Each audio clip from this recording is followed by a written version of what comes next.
Good morning, grade 3. As you guys know, today's lesson is going to be on the anchor text.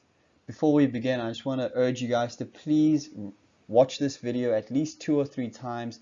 Pay close attention to the pronunciation, practice saying it in your head, practice saying it out loud. Also, pay attention to the words that are highlighted, as these were your key vocabulary words that we went through yesterday. Let's get straight into it. Fantastic, guys. This week's anchor text is Young Thomas Edison by Michael Dooling. For those of you following in the textbook, it's on pages 359 all the way to 381. It's quite a lot of pages, but there are a lot of pictures, guys. This is a great story. I hope you guys enjoyed it as much as I did. The anchor text is a biography. So it's about one person's life, but written by another. And it's fact. So this actually is a true story. Thomas Alva Edison was born in a little house in Milan, Ohio, on February 11, 1847, to Samuel and Nancy Edison. He was the youngest of 7 children. Thomas, who was called Young Al by his family, lived in an era very different from ours. There was no electric light, no telephone, no radio or CD player, not even a movie theater. Here's a quick picture of Thomas Edison. Thomas loved to experiment. In 1856, at the age of 9, he turned his family's cellar into a laboratory, complete with test tubes, beakers, and whatever chemicals he could buy. It was a mess. Bottles were everywhere. Young Al would mix one chemical after another, sometimes following the experiments in his chemistry book, sometimes not. A little of this and a little of that, he used to mumble. His mother always encouraged him to ask questions, and he did. What is this? Why does that happen? How does it happen? Here's a picture of young Thomas Edison in his laboratory, aka his family cellar, mixing some chemicals. A bout of scarlet fever. Now guys, scarlet fever is a disease that can occur from an infection. It can leave your body with red rashes, and it almost always affects the throat. Anyway, let's continue. Left Al hard of hearing, which made school difficult. While Al asked many questions at home, he did not ask any at school. Instead, he spent his time there daydreaming about his next experiment. Al's mother, a former teacher, took him out of school after only 3 months. From then on, she taught him at home. Mrs. Edison made sure he received an excellent education. He read Shakespeare, the Bible, history, and much more. Over the next few years, he also studied the great inventors, such as Galileo.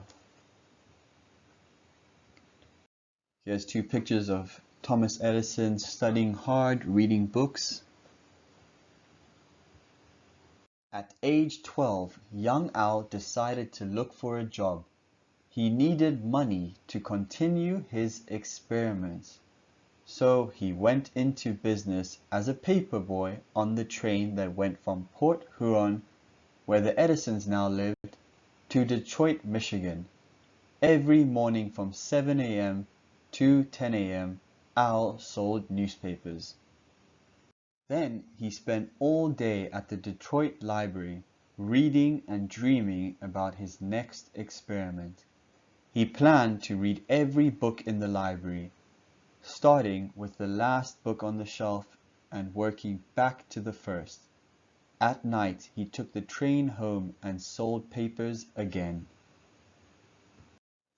Eventually, with the permission of the conductor, Al set up a laboratory in the baggage car of the train.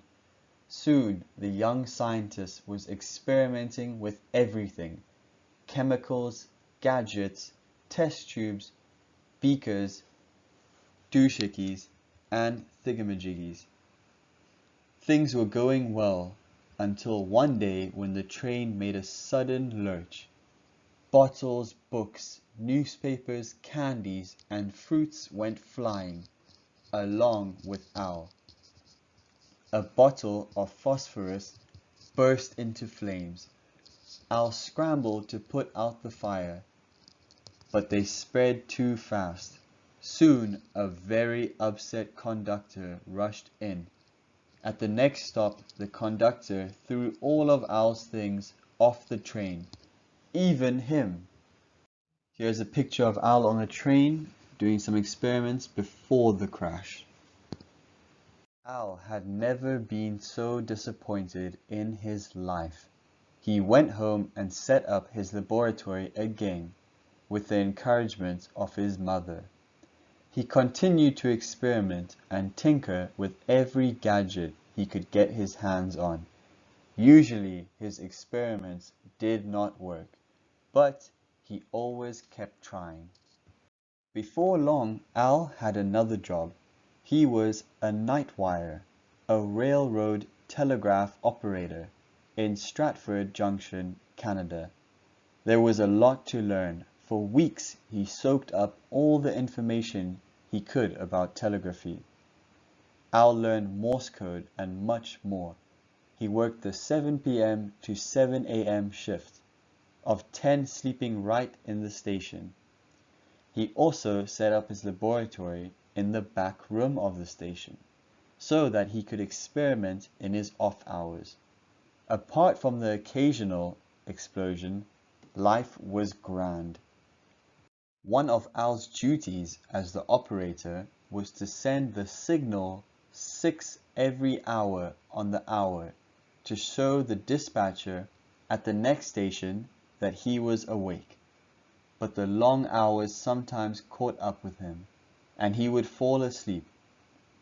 So the scientist in him had an idea. Soon Al had invented a device that hooked the telegraphy key to a clock. When the hour struck, the minute hand of the clock sent the message 6 for him. It was a moment of pure genius, which quickly got him fired when his boss discovered he was sleeping on the job. Here's a picture of young Al making a gadget that would send signals in case he fell asleep, to the other conductor. For the next 5 years, young Edison traveled all over the South and Midwest from one telegraph job to another. He continued to try to find ways to improve the telegraph. At age 21, he made his way to Boston, Massachusetts, and started using his first name, Thomas. He decided that he was going to be an inventor, and he set up his latest laboratory. He wanted to learn all he could about electrical forces. His first patented invention was the electrical vote recorder. Unfortunately, Congress did not like his invention, and he could not sell it. Over the years, Thomas's hearing had grown worse. By now, he was nearly deaf. This did not hamper his creative abilities though. In fact, he thought it even helped him to concentrate, because he was not distracted by noises. It created solitude, where he could tune out the whole world and think. In 1869, Thomas moved to New York City and then later established his laboratory in Newark, New Jersey. And then bad news came from home. His mother had died. Thomas, at 24, was deeply saddened. For a long time he could not even speak of her. He would miss her letters, her advice and encouragement. He owed everything to his mother.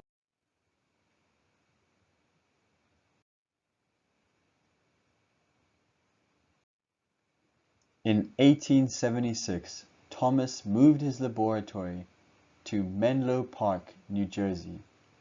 He invented the carbon transmitter, which amplified the human voice, making the telephone and microphone possible. He also invented a machine that talked, a phonograph. Shortly thereafter, Thomas invented an electric light bulb. He also discovered the principle of sound waves, which made the radio possible. In 1887, he moved his laboratory to West Orange, New Jersey, developing the motion picture and much more. At one point, he had 250 people working for him and 45 inventions going. That's crazy, guys. I mean, sorry just to stop reading. But if you look at how much he invented and what came from that, I mean, the carbon transmitter, which eventually led to the creation of the telephone and microphone, helped it. He also invented the monograph. Shortly thereafter, the big one, he invented the electric light bulb. He discovered the principle of sound waves, which made radio possible. He even developed motion pictures. What a remarkable young man. Here's another picture of Thomas Edison. You can see the date there next to the picture is symbolizing the years he was alive. So he was born in 1847 and he died in 1931.